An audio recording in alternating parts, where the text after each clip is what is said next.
آج جمعہ ہے، نومبر کی 13 تاریخ۔ پاکستان میں سر شام کے 7، بھارت میں 7:30، اور یہاں ہمارے اسٹوڈیوز کی گھڑیوں میں صبح کے 9 بج رہے ہیں۔ وائس آف امریکہ واشنگٹن کی اردو سروس سے میں ہوں خالد حمید، خبروں کے ایک بلیٹن کے ساتھ۔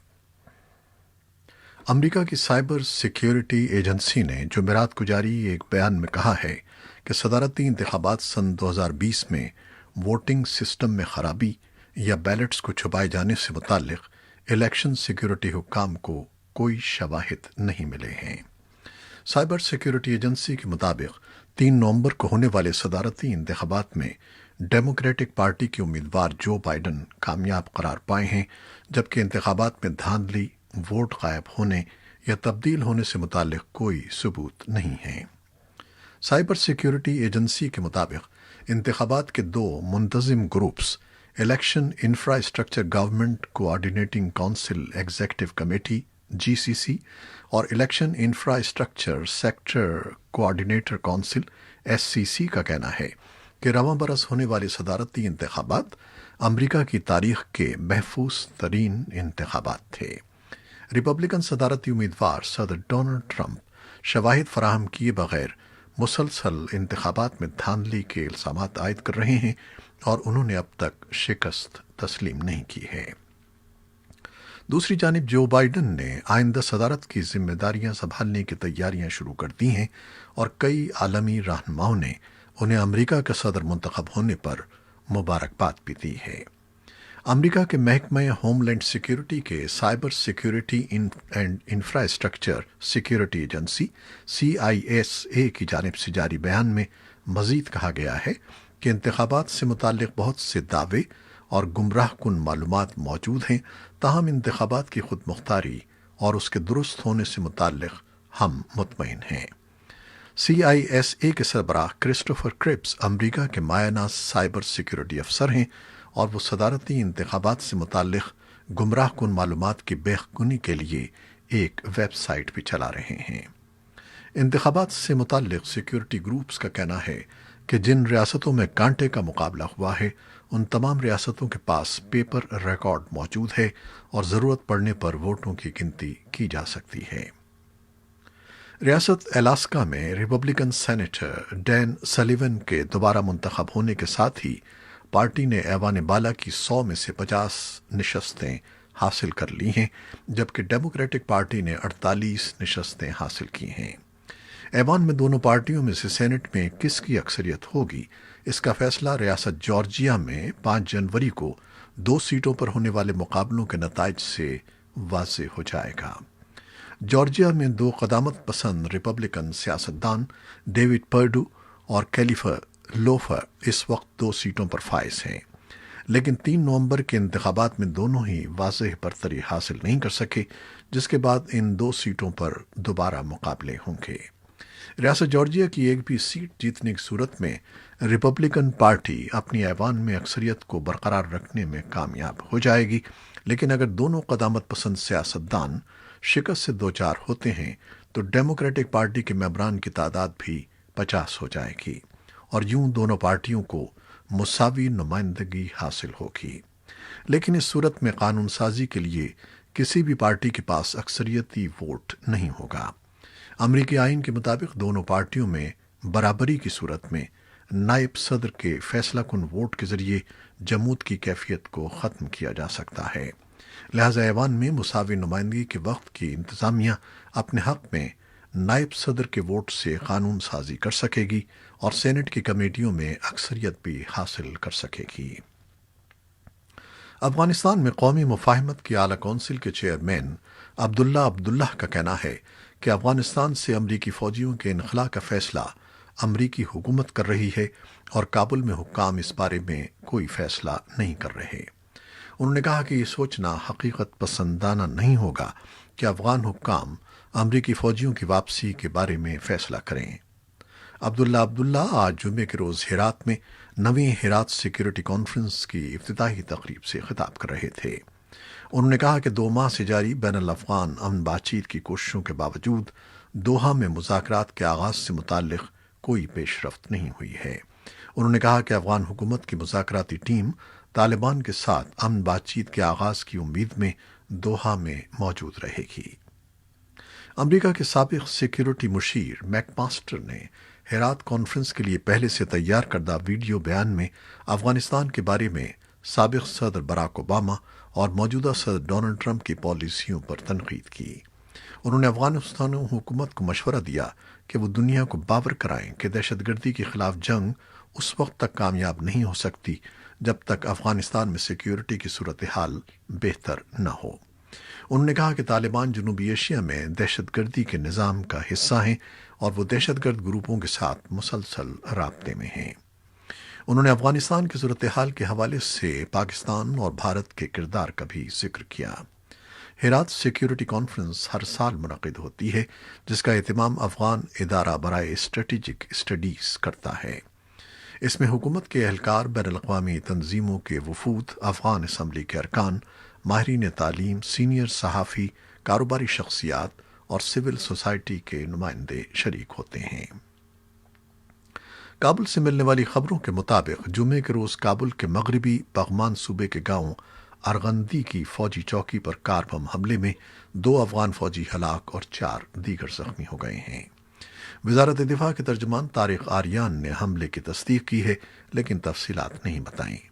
سیکیورٹی کے ایک ذریعے نے وائس آف امریکہ کو بتایا کہ 4 افغان فوجی ہلاک اور 5 دیگر زخمی ہو گئے ہیں۔ کسی گروپ نے اس حملے کی ذمہ داری قبول نہیں کی ہے۔ ادھر قندوز میں عہدیداروں نے بتایا ہے کہ امام صاحب ضلع کی بالا شیر چوکی پر گزشتہ رات کی لڑائی میں 5 افغان فوجی ہلاک اور 2 زخمی ہو گئے ہیں۔ قندوز کے گورنر کے ترجمان عصمت اللہ مرادی نے وائس آف امریکہ کو بتایا کہ 10 طالبان بھی ہلاک ہوئے ہیں۔ آسٹریلیا نے فوجی اہلکاروں کی افغانستان میں مبینہ جنگی جرائم پر قانونی چارہ جوئی کا آغاز کر دیا ہے۔ جنگ کے دوران انسانی حقوق کی خلاف ورزی کرتے ہوئے عام شہریوں اور قیدیوں کی ہلاکتوں کی رپورٹس سامنے آئی تھیں۔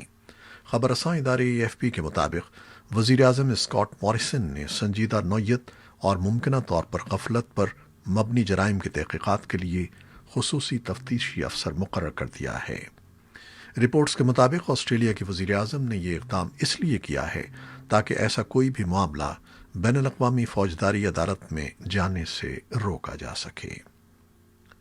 مصر میں ہیلی کاپٹر کریش میں 7 امنکار ہلاک ہو گئے ہیں۔ کثیر قومی فوج اور مبصروں نے تصدیق کر دی ہے کہ مصر کے جزیرہ نما سینائی میں ایک معمول کی کارروائی میں ہیلی کاپٹر کے حادثے میں 7 امنکار موت کا شکار ہو گئے ہیں، جن میں 5 امریکی بھی شامل ہیں۔ اطلاعات کے مطابق امریکی فوج کے بلیک ہاک ہیلی کاپٹر کے کریش میں 1 فرانسیسی اور 1 چیک بھی شامل ہے۔ امریکی محکمہ دفاع کی طرف سے ایک بیان میں نگراں وزیر دفاع کرس ملر نے ہلاک ہونے والے فوجیوں کو خراج عقیدت پیش کیا ہے۔ انہوں نے حادثے میں ہلاک ہونے والے فوجیوں کے اہل خانہ اور دوسرے احباب سے بھی تعزیت کا اظہار کیا ہے۔ نو منتخب صدر جو بائیڈن نے بھی اپنے ایک ٹویٹ میں ہلاک ہونے والوں کے اہل خانہ سے تعزیت کا اظہار کیا ہے۔ اور اب پاکستان سے متعلق رپورٹیں۔ گلگت بلتستان کے صوبائی اسمبلی کے انتخابات میں چھوٹی مذہبی جماعتوں اور گروہوں کے امیدوار حصہ لے رہے ہیں اور اپنے اپنے امیدواروں کی کامیابی کے لیے بڑے سیاسی جماعتوں کے ساتھ اتحاد اور سیٹ ایڈجسٹمنٹ کر رہے ہیں۔ ان چھوٹی اور علاقائی جماعتوں میں اہل تشیع کے متحدہ وحدت المسلمین اور تحریک اسلامی پاکستان سر فہرست ہیں۔ ان دونوں جماعتوں نے حکمراں جماعت پاکستان تحریک انصاف کے ساتھ اتحاد کر رکھا ہے، جس کے منفی اثرات دیگر 2 بڑی سیاسی جماعتوں پر مرتکب ہو سکتے ہیں، مگر پاکستان مسلم لیگ نون اور پاکستان پیپلز پارٹی کے رہنماؤں کا دعویٰ ہے کہ گلگت کے لوگ انہی کے امیدواروں کو کامیاب کرائیں گے۔ اسی دوران دنیا کے بلند ترین پہاڑی سلسلوں کے مرکز گلگت بلتستان میں سرد موسم کے باوجود آج کل پاکستان کی سیاسی گہمہ گہمی کا مرکز بنا ہوا ہے، جہاں تمام بڑی سیاسی جماعتوں کے قائدین زور و شور سے مقامی انتخابات کی مہم چلا رہے ہیں۔ سیاحوں کے لیے مقناطیسی کشش رکھنے والے گلگت بلتستان میں انتخابات پہلے بھی ہوتے رہے ہیں، مگر اس بار سیاسی گھن گرج کچھ زیادہ ہی ہے۔ حکومتی اور حزب اختلاف کی مرکزی سیاسی قیادت نہ صرف انتخابی مہم چلا رہی ہے، بلکہ ہفتوں سے گلگت بلتستان میں پڑاؤ ڈالے ہوئے ہے۔ گلگت بلتستان کے ان انتخابات کی اہمیت اور اس کے محرکات کیا ہیں، اس بارے میں ہمارے نمائندوں نے بہت سی تفصیلی رپورٹس بھی بھیجی ہیں۔ پاکستان مسلم لیگ نون کی نائب صدر مریم نواز نے ایک بیان میں کہا ہے کہ اسٹیبلشمنٹ نے ان کے قریبی ساتھیوں سے بات چیت کے لیے رابطے کیے ہیں۔ ان کا کہنا ہے کہ میرے ساتھ براہ راست کسی نے رابطہ نہیں کیا ہے، پی ڈی ایم کے پلیٹ فارم سے مذاکرات کے آغاز پر غور کیا جا سکتا ہے۔ مریم نواز کا کہنا تھا کہ فوج میرا ادارہ ہے، ہم ضرور بات کریں گے لیکن آئین کے دائرہ کار میں رہتے ہوئے۔ پاکستان میں ستمبر کے بعد اکتوبر کے مہینے میں بھی سیمنٹ کی فروخت میں زبردست اضافہ دیکھا گیا ہے۔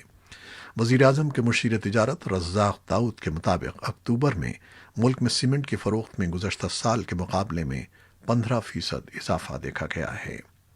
سیمنٹ سیکٹر سے وابستہ ماہرین کا کہنا ہے کہ سیمنٹ پر بجٹ میں ڈیوٹی کم کرنے اور حکومت کی جانب سے تعمیراتی صنعت کے لیے دیے گئے ترغیبی پیکیجز کے باعث فروخت میں اضافہ ہوا ہے۔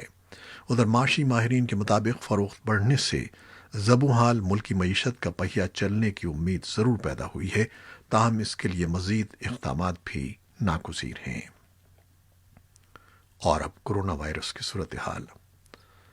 پاکستان میں کورونا وائرس کی دوسری لہر برقرار ہے اور کیسز اور اموات کی تعداد میں مسلسل اضافہ ہو رہا ہے۔ پاکستان میں گزشتہ 24 گھنٹوں کے دوران کورونا کے شکار مزید 37 مریض دم توڑ گئے ہیں، جبکہ 2300 سے زیادہ کیسز رپورٹ ہوئے ہیں۔ امریکہ اور بھارت میں بھی کورونا کیسز کی تعداد میں مسلسل تیزی دیکھی جا رہی ہے۔ جان ہاپکنز یونیورسٹی کے اعداد و شمار کے مطابق دنیا بھر میں اب تک 12,92,000 سے زیادہ اموات اور 5,26,00,000 سے زیادہ کیسز رپورٹ ہو چکے ہیں۔ عالمی وبا سے متاثرہ ملکوں کی فہرست میں امریکہ پہلے، بھارت دوسرے اور برازیل تیسرے نمبر پر ہے۔ اس وقت بھارت میں بالخصوص دارالحکومت دہلی میں کورونا کیسز اور اس وبا سے ہونے والی اموات میں بے تحاشا اضافہ دیکھنے میں آ رہا ہے۔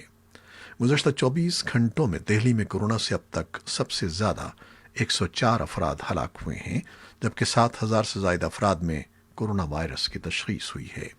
اس سے قبل 16 جون کو سب سے زیادہ 93 افراد کی ہلاکتیں ہوئی تھیں، جبکہ پورے ملک میں کورونا مریضوں کی تعداد 87 لاکھ سے تجاوز کر چکی ہے۔ امریکہ میں گزشتہ 24 گھنٹوں کے دوران کورونا وائرس کے 1,50,000 نئے کیسز سامنے آئے ہیں، جو اب تک کی ریکارڈ تعداد ہے۔ اس سے پہلے ایک روز میں سب سے زیادہ کیسز کی تعداد 1,44,000 تھی۔ یہ تھیں وہ خبریں جو فیس بک لائیو پر ہم نے آپ کے لیے پیش کی۔